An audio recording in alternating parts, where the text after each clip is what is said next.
warahmatullahi wabarakatuh.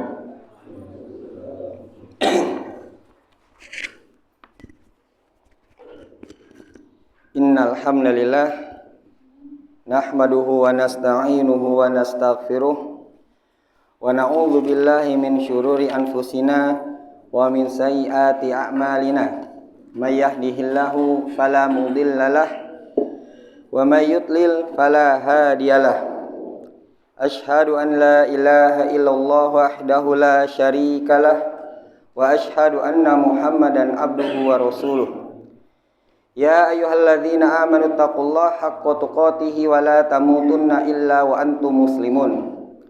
Ya ayyuhan nas ittaqu rabbakumul ladzi khalaqakum min nafsin wahidah wa khalaqa minha zawjaha wa batha minhuma rijalan katsiran wa nisaa'a wattaqullaha alladzi tasaaluna bihi wal arham innallaha kana 'alaikum raqiba.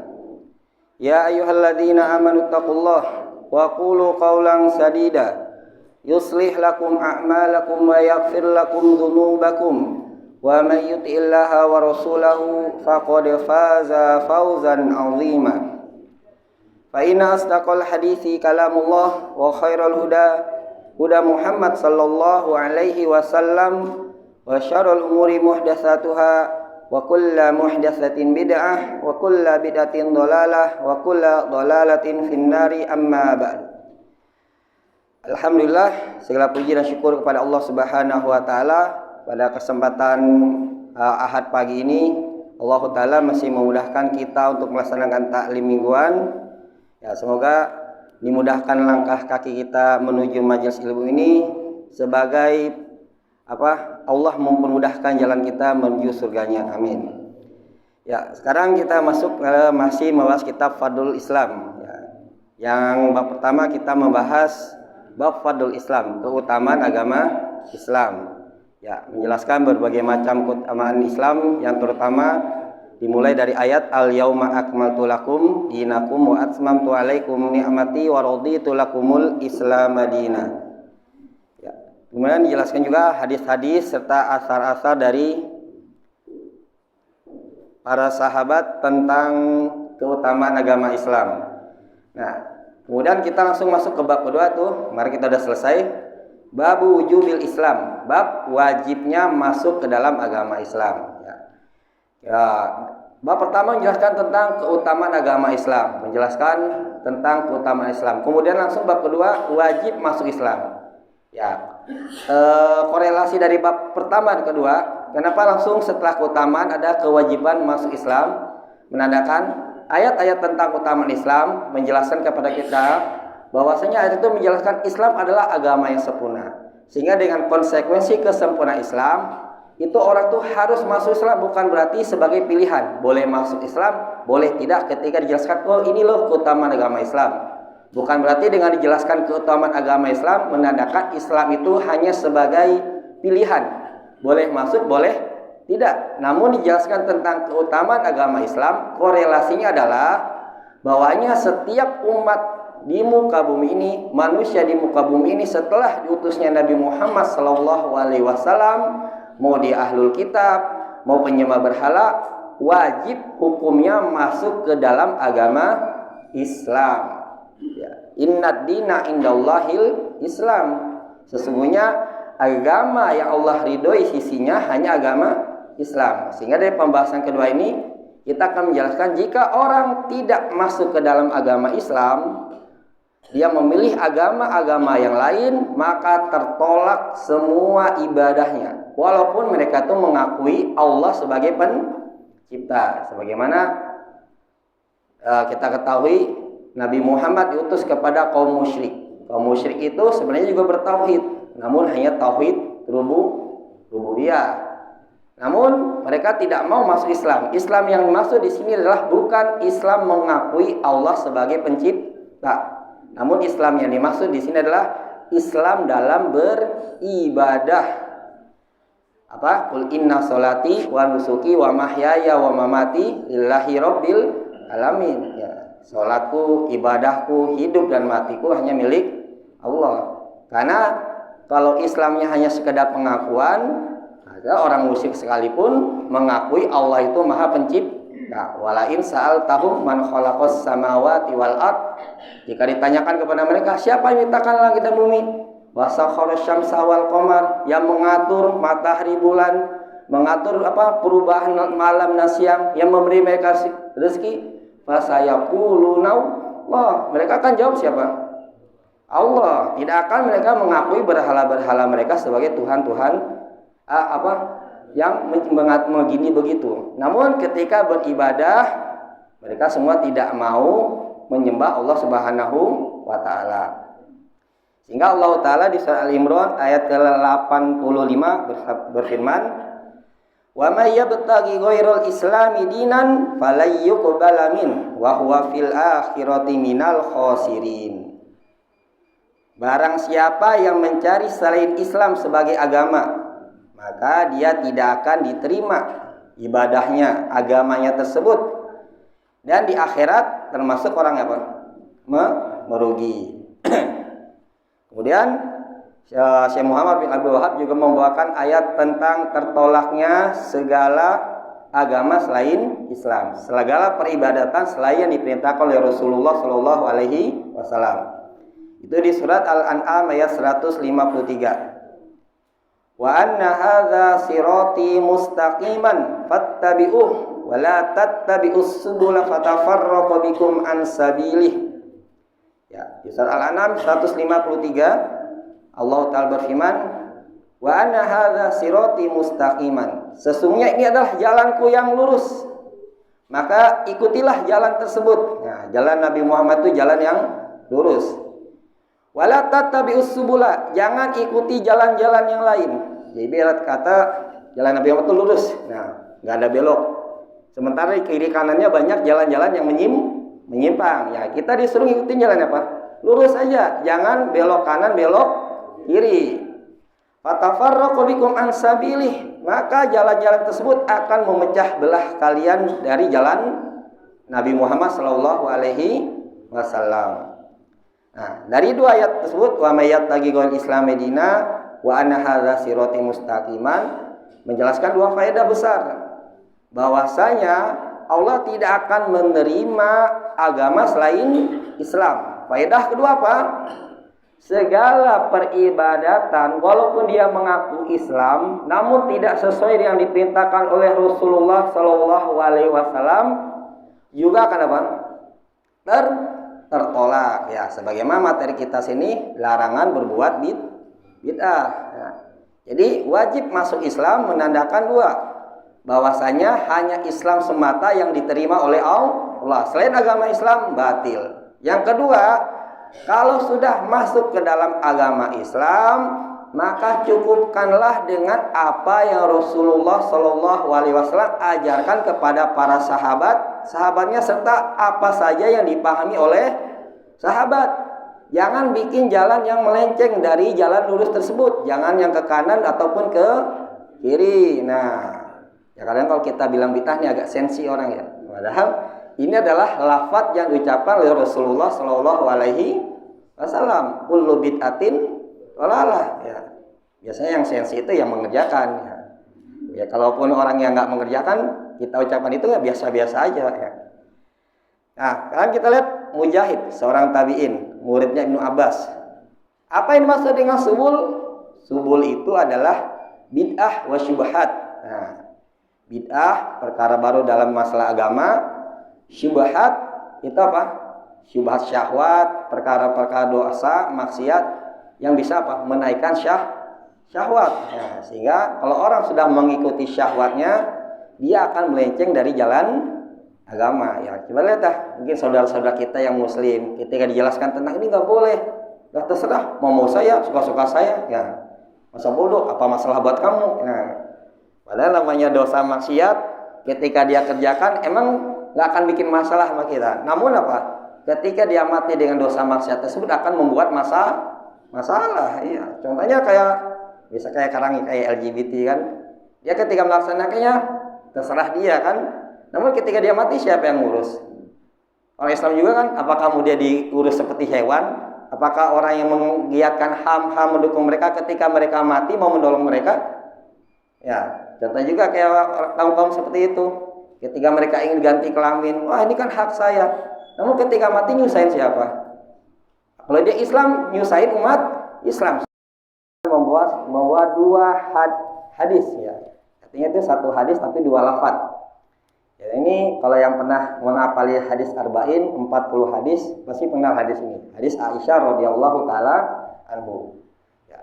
Aisyah radhiyallahu taala anhu pernah mendengar Nabi Muhammad sallallahu alaihi wasallam bersabda, "Man ahdatsa fi amrina hadza ma laisa minhu fahuwa raddun. Man amila amalan laisa alaihi amruna fahuwa raddun." Ya.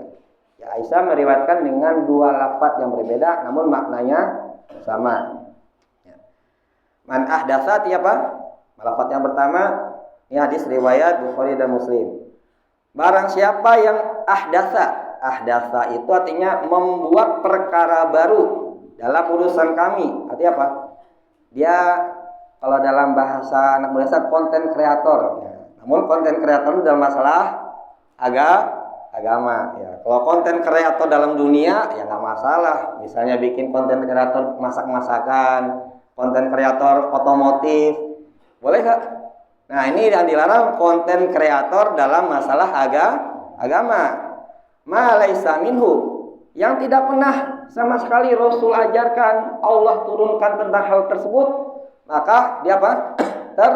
tertolak. Terus lafaz yang kedua, man amila amalan laisa alaihi amruna fahuwa raddun. Barang siapa yang mengerjakan suatu perkara yang bukan dari kami, maka juga tertolak. Ya, dua lafaz ini memang berbeda namun maknanya sama. Namun perbedaannya kalau kata ulama, kalau hadis yang man ahdatsa ini tertolaknya orang yang bikin perkara-perkara baru dalam agama. Ibarat kata dia inovatornya, ya inovasi yang bikinnya, kreatornya. Kalau amila apa? Orang yang ngikutin. Ya. Jadi dari hadis ini dilarang membuat perkara baru. Yang kedua apa? Ngikuti suatu perkara yang nggak ada ilmunya. Nah hadis ini kalau kata Al-Imam Nawawi wajib kita hafal. Ya. Ini juga bantahan bagi orang, alah baru hafal satu hadis sudah sok-sok bilang bidah-bidah. Ini perintah Imam Nawawi. Sepantasnya bagi seorang muslim memahami dan menghafal hadis ini. Ya. Jadi kalau ada yang mengatakan, alah baru hafal satu hadis sudah sok bilang bidah-bidah. Imam Nawawi itu imam ulama Asy-Syafi'i. Iya, kita orang apa katanya? Syafi'i. Nah, ini yang merintahkan kita untuk memahami, menghafalkan dan menyebarkan ini siapa? Ulama Syafi'i. Namun kenapa bagian orang malah sensi? Nah, itu. Nah, ini maksudnya. Kemudian kita lanjutkan kembali. Hadis ini kata Imam Nawawi ketika di hadis arba'in menjelaskan hadis ini termasuk poros agama. Poros agama itu apa?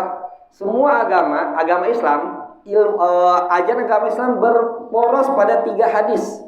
Jadi berkata dari ribuan hadis yang ada, jutaan hadis yang ada, semua intinya berpusat pada 3 hadis. Dan semua 3 hadis ini ada dalam hadis arba'in.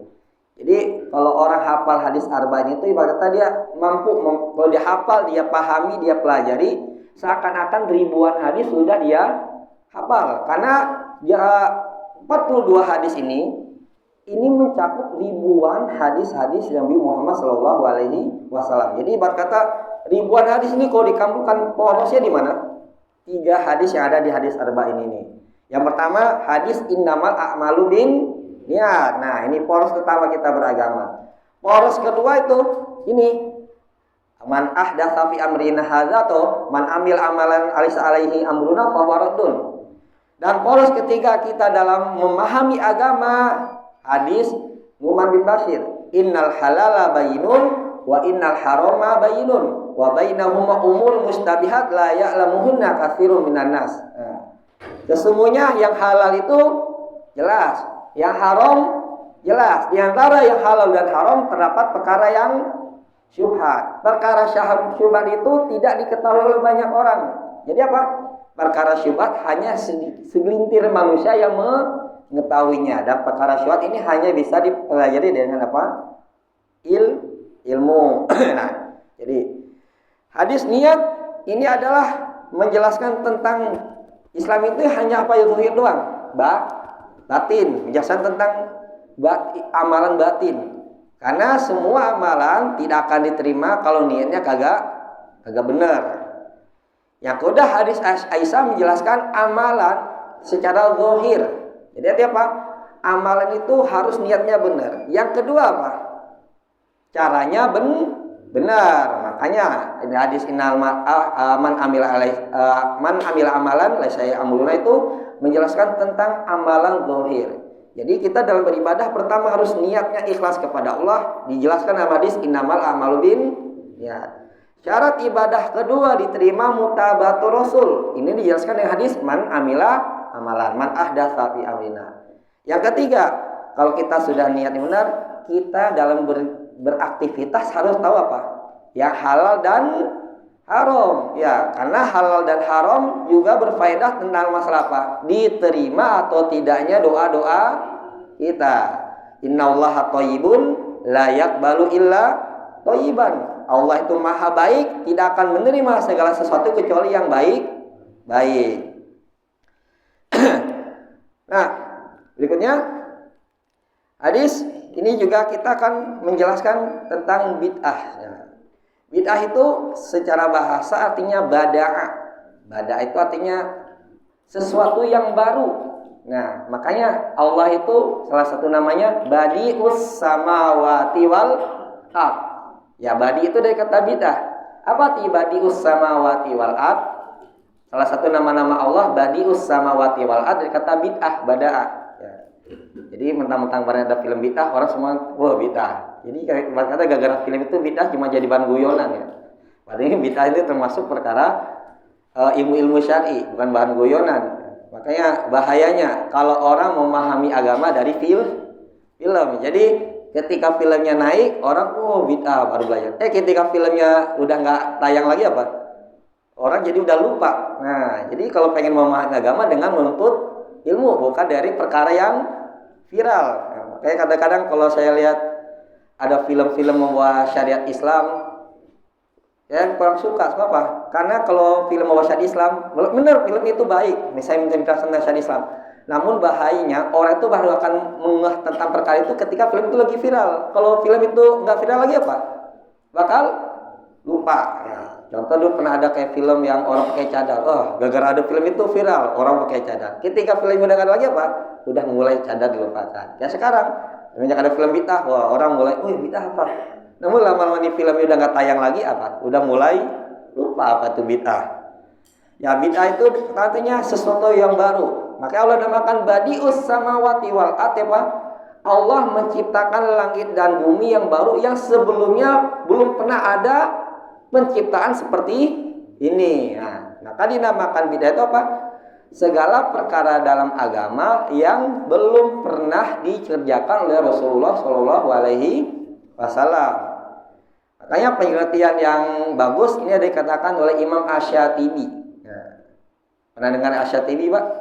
Ya mungkin kalau yang anaknya sekolah, taunya Asy-Syatibi nama Mahat di dekat Roja ya, Mahat Asy-Syatibi. Asy-Syatibi ini salah seorang ulama Andalusia. Ya.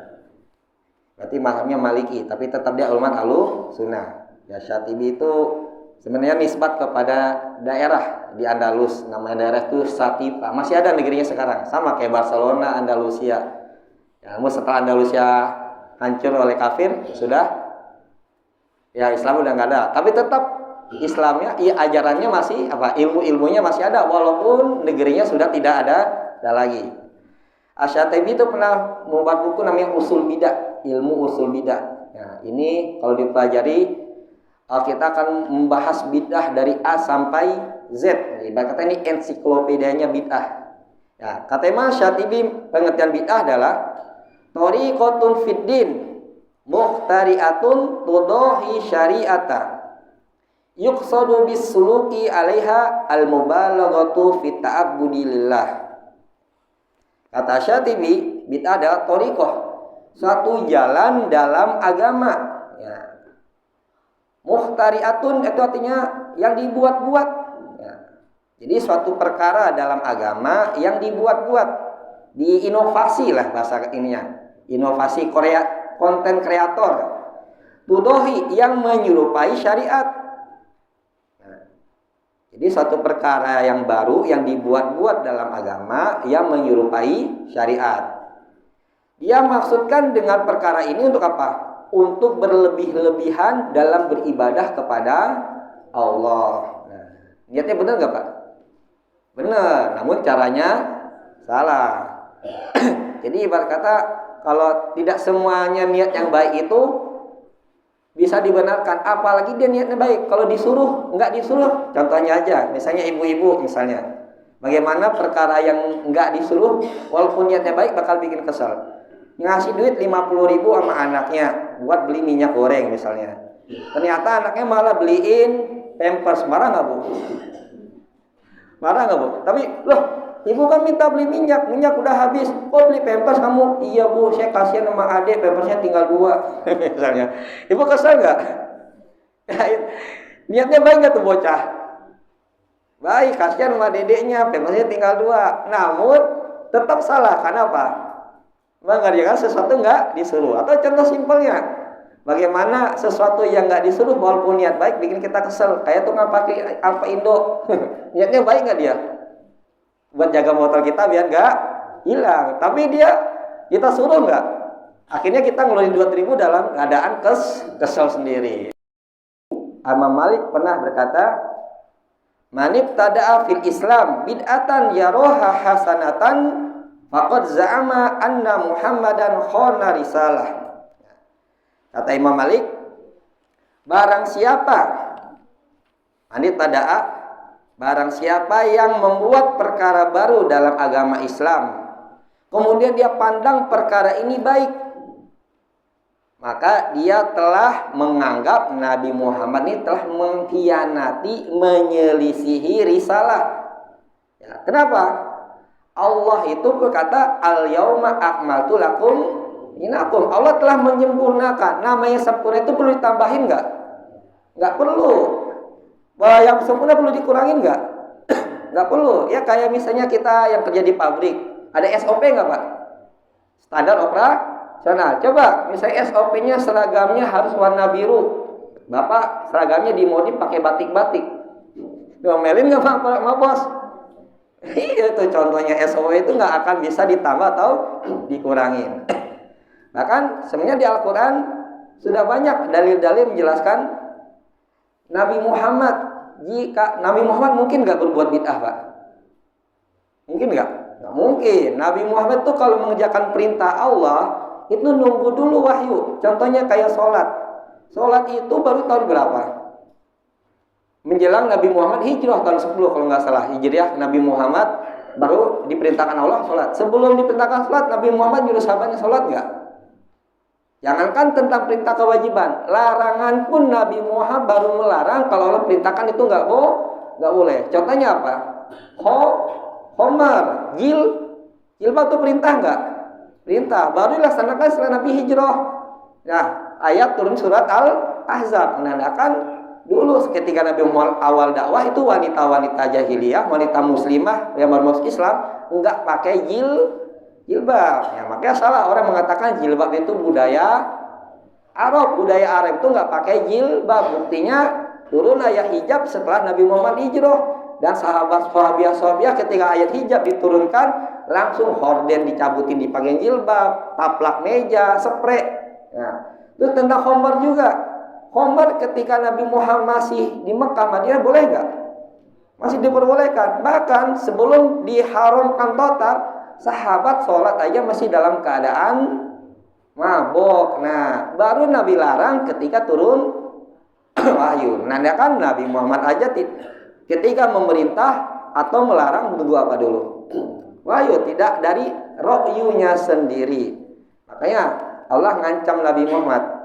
Muhammad, jika ente berbuat bid'ah akan ane tusuk itu jantung ente. Walau taqawwala alaina ba'dul aqawil la akhadna minhu milwatin thumma walau taqawwala alaina ba'dul aqwil la akhadna minhul yamin tsumma laqata'na minhul watin. Di surat Al-Ahqaf, surat Al-Haqqah, afwan.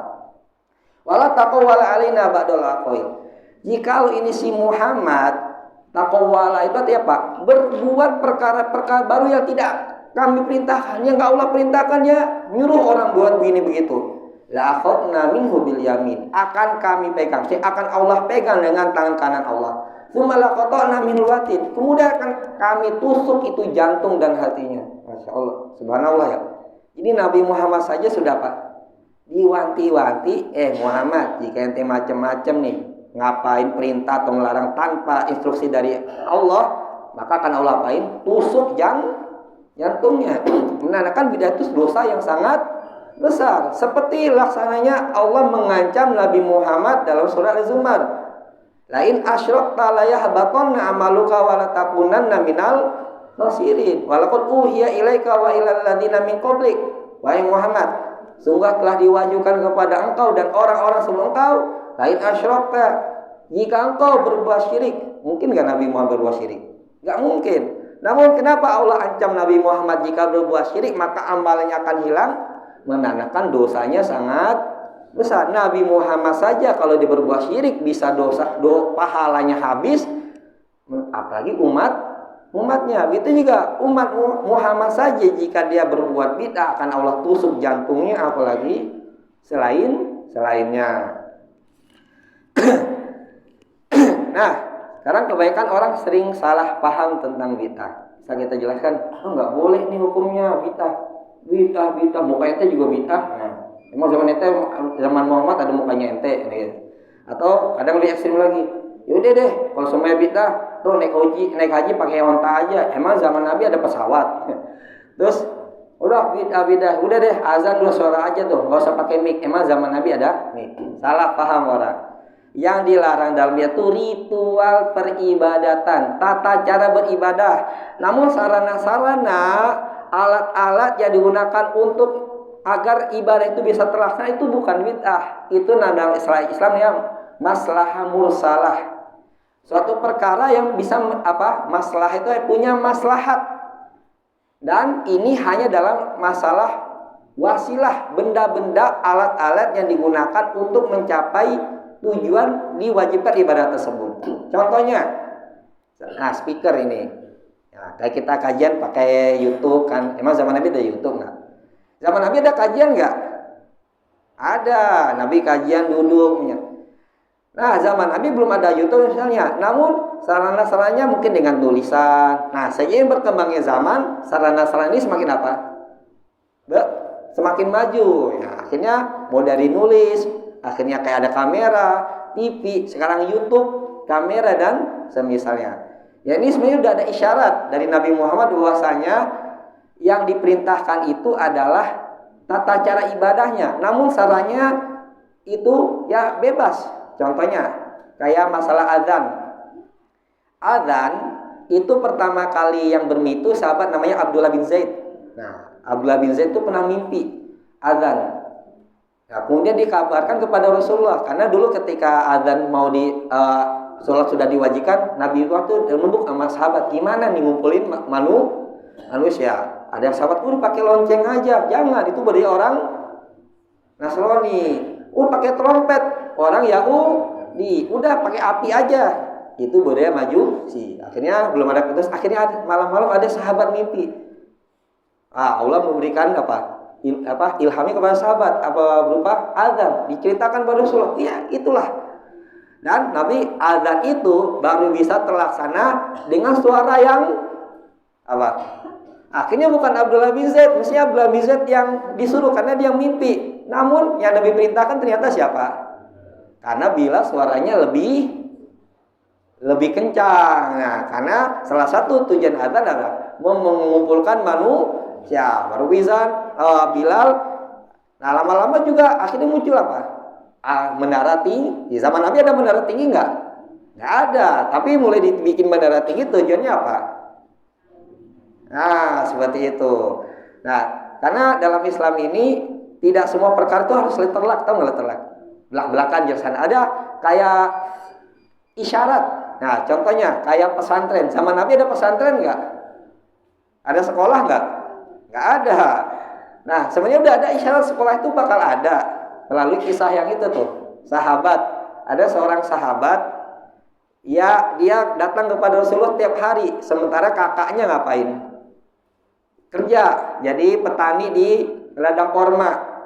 Akhirnya kakaknya ini ngeluh, lihat capek-capek saya kerja ya, adik saya pulang pergi kayak nggak secapek saya ya, bawa datang ke Rasulullah, duduk dari pagi sampai sore belajar, pulang. Akhirnya ada perasaan apa? Iri, saya capek-capek kerja cuma duduk doang. Akhirnya ngeluh kepada Rasulullah, saya udah kerja gini, Rasulullah, adik saya kok pergi kayak belajar lah gitu. Masih ngiri, capek saya nyari duit, duitnya buat adik cuma duduk doang. Apa kata Nabi? La'allaka turzaqu bihi. Siapa tahu engkau diberi rezeki karena apa? Adikmu yang tanya. Ini memberikan syarat apa? Bahwasanya nanti akan ada model kayak gini. Setiap hari pergi apa? Pergi dan belajar. Sementara yang biayain siapa?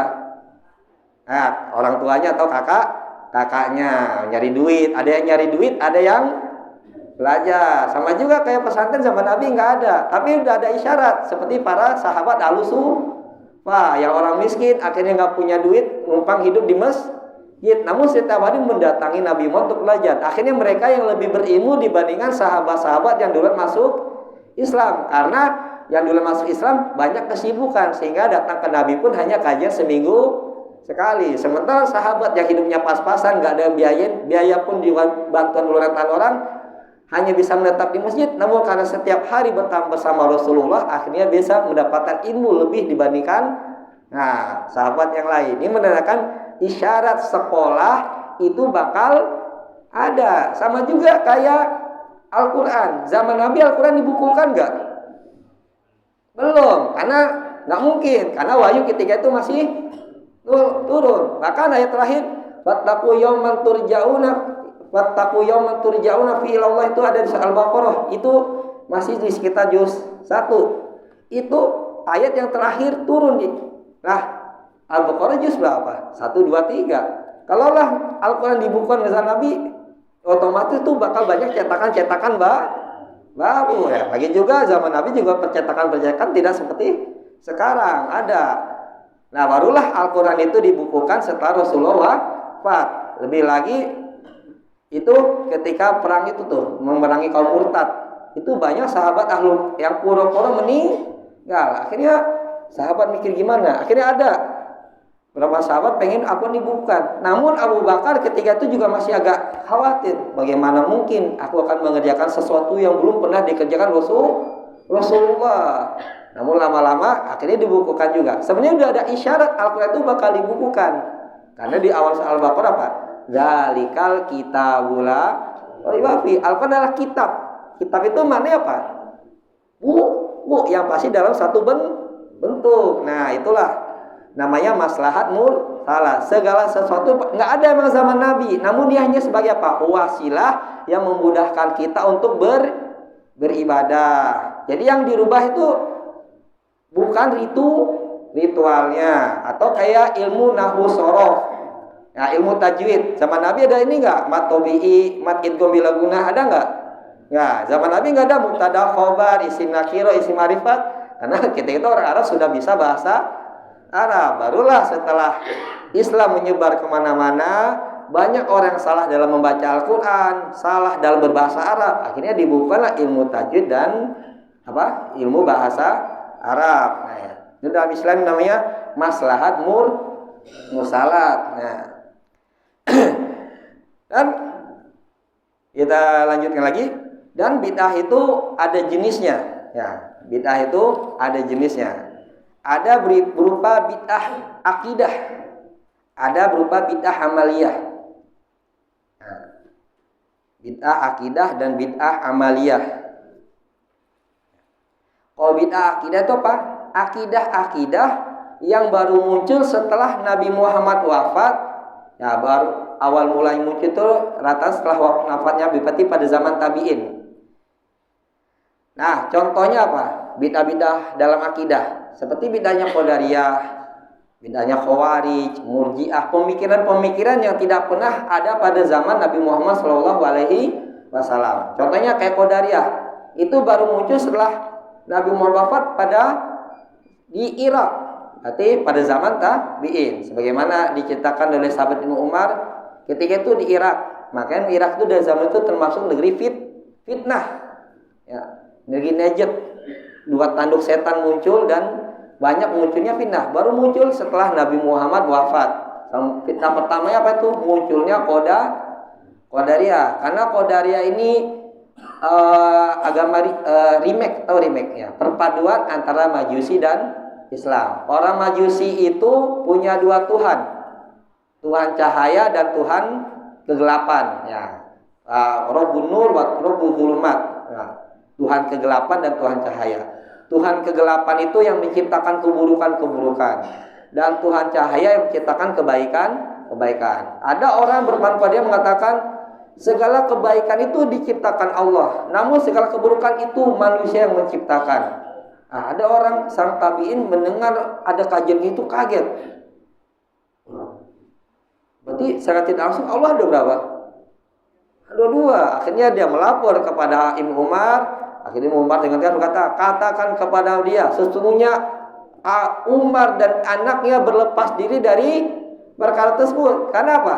Salah satu iman kita apa? Antu'mina bil qadari khairihi wa syarrihi. Kita beriman bahwasanya takdir itu apa? Ada yang baik dan buruk, menandakan kebaikan dan keburukan semuanya ciptaan Allah. Kita mendapatkan keburukan hatta kita bermaksiat semua itu dari apa?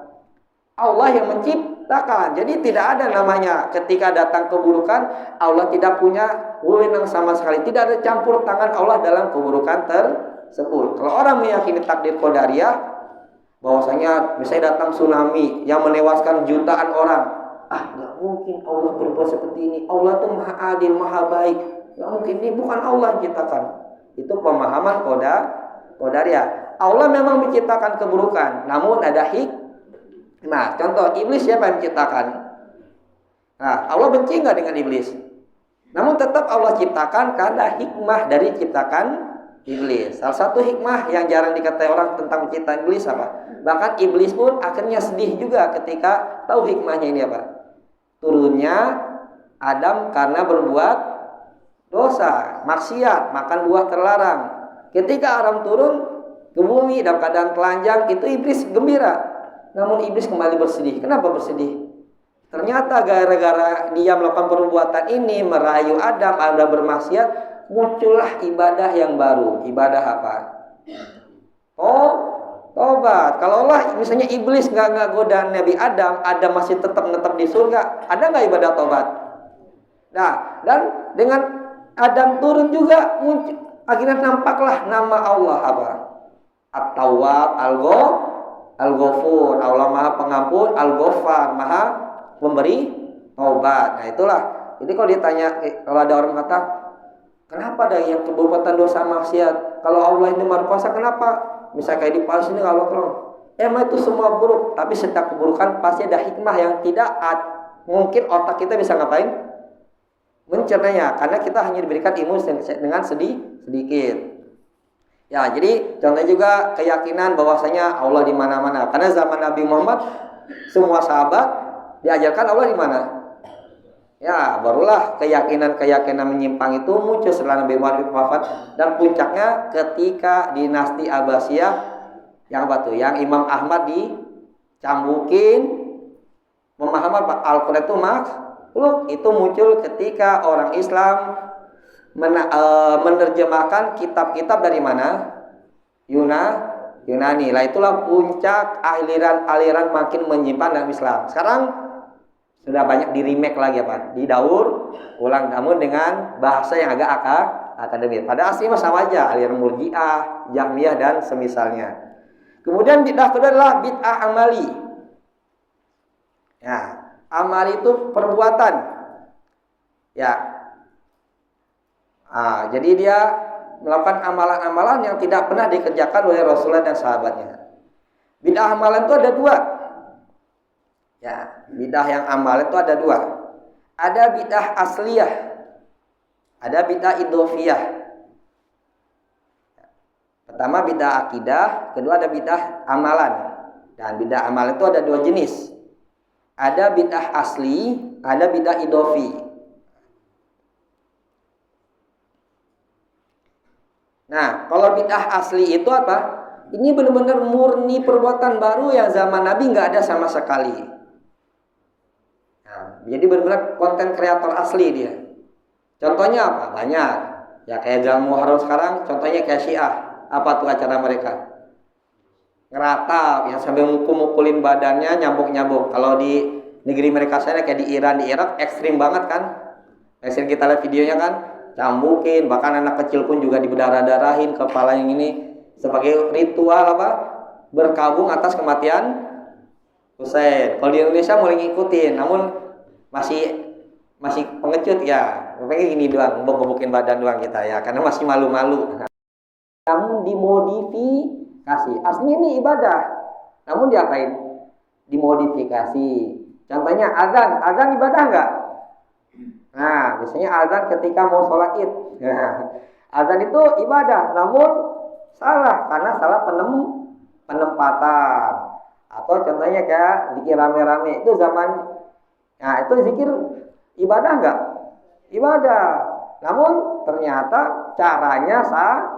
Ya, ini pernah ditegur oleh, muncul pertama kali pada zaman Abdullah bin Mas'ud ya. Kejadian di mana? Ya di Irak lagi ya, karena ketika itu Abdullah bin Mas'ud jadi gubernur di mana?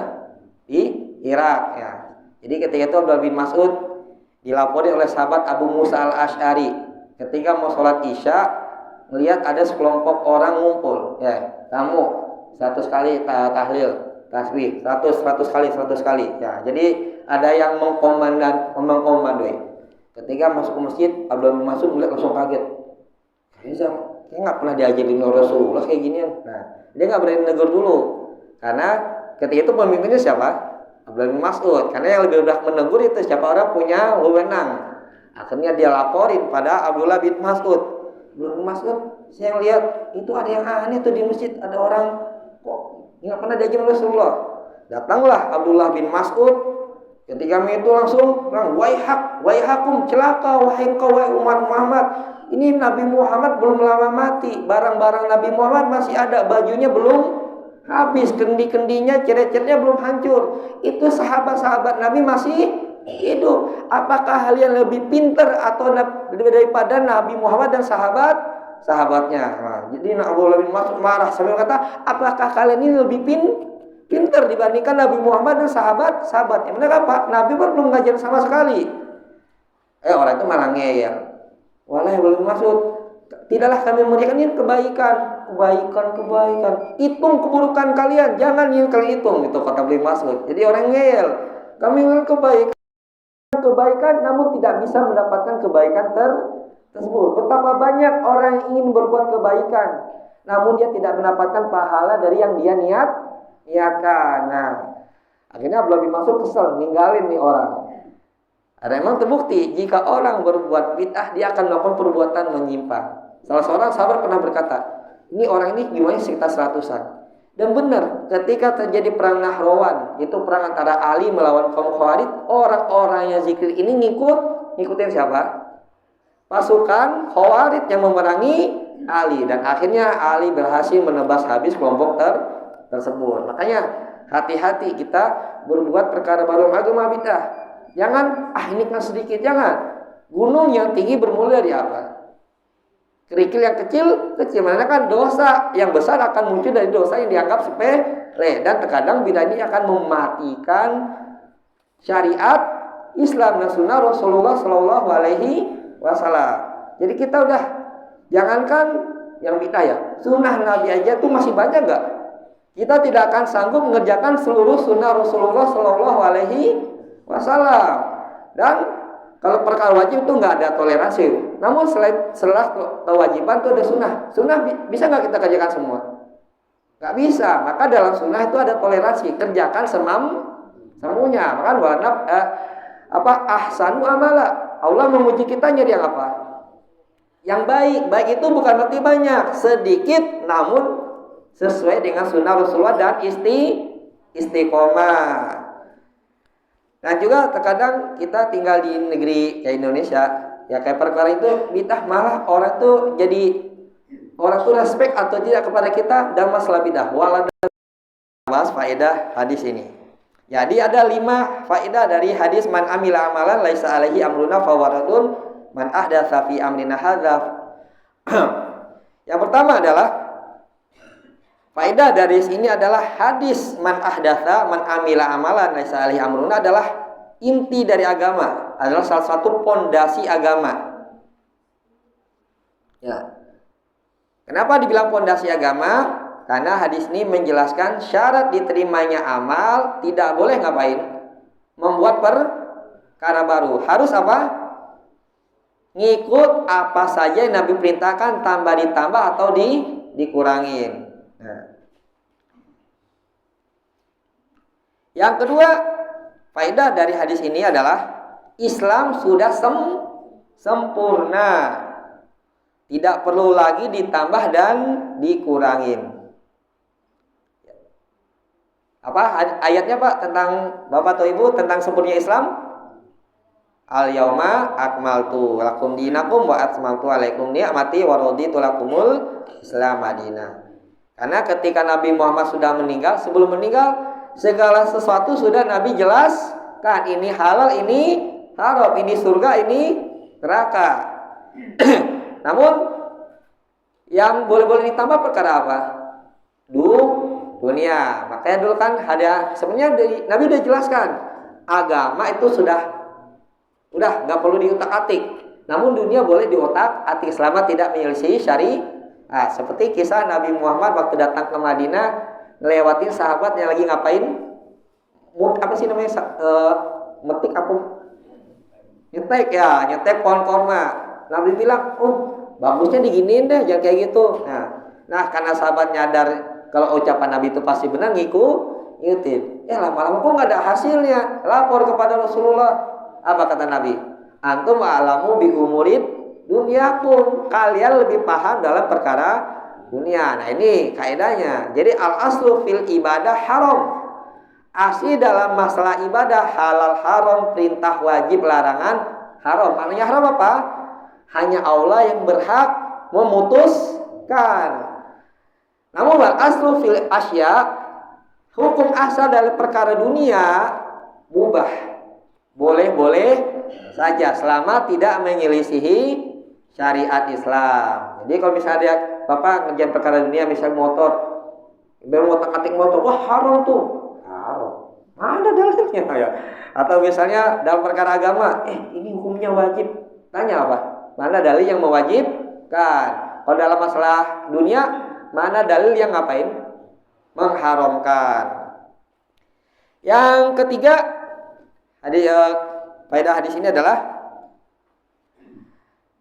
ini adalah menjelaskan tentang syarat diterimanya amal. Salah satunya apa? Mengikuti Rasulullah Shallallahu Alaihi Wasallam. Jadi kita ingat lagi, apa syarat diterima amal ada berapa? Pertama ikhlas. Yang kedua apa? Ittiba kepada Rasulullah Shallallahu Alaihi Wasallam. Jadi kalau kata ulama, ibadah cuma sekedar niatnya benar, nggak ikut mengikuti Rasul, namanya bid'ah. Ibadah benar, namun tidak mengikuti Rasulullah riya. Nah, yang benar dua-duanya harus selalu ada. Ibarat kata mutabaah dengan niat seperti dua sayap burung. Ibarat kata kita tidak akan bisa terbang ke surga dengan apa? Satu sayap, harus ada dua sayap. Harimul bidah, haram berbuat bid'ah, haram. Ya, makanya kalau orang berbuat bid'ah, maka benar kata Nabi Shallallahu Alaihi Wasallam, pelaku bid'ah itu paling sulit ngapain? Bertobat, karena mereka yakin apa yang mereka kerjakan itu benar. Masa saya sholat masukin neraka? Masa saya baca Quran masuk neraka? Ya, makanya dulu ada Said bin Musayyib pernah menegur orang berbuat bidah seperti itu dengan jawaban indah. Suatu ketika Said bin Musayyib melihat ada orang sholat sunnah setelah sholat subuh. Ditegur, ngapain kamu sholat sunnah sholat subuh? Nggak pernah perintahkan Rasulullah yang sholat. Orang emang ngeyel. apakah Allah akan mengazab saya karena sholat? Ya itu jawabannya. Masa sholat masukin neraka? Apakah jawab saya? Allah tidak akan mengazab kamu karena sholatmu, karena kamu menyelisihi Rasulullah Shallallahu Alaihi Wasallam. Akhirnya orang itu diam membisu, menjawab, mendapatkan jawaban siapa? Sa'id bin Musayyib. Berikutnya yang kelima, wujubu dukhul fil Islam kullih. Ya. Wajib masuk Islam secara kafah. Nah, jadi secara totalitas. Nah, jadi kita masuk Islam itu secara apa? Totalitas. Nggak masalah dibilang apa? Kamu fanatik amat sih. Nah, nggak apa-apa. Boleh, kita nggak usah marah. Kita dibilang fanatik. Mendingan kita fanatik dalam beragama. Ya, semoga Allah Subhanahu Wa Taala bisa menerima amal kita dalam majlis thalabul ilmi ini. Ya, sebelum saya tutup mungkin ada beberapa pertanyaan. Falyatafadhal maskuro. Ya, kita tutup majlis kajian kita hari ini dengan membaca doa kafaratul majlis. Subhanakallahumma wa bihamdika asyhadu an la ilaha illa anta astaghfiruka wa atubu ilaik. Assalamualaikum warahmatullahi wabarakatuh.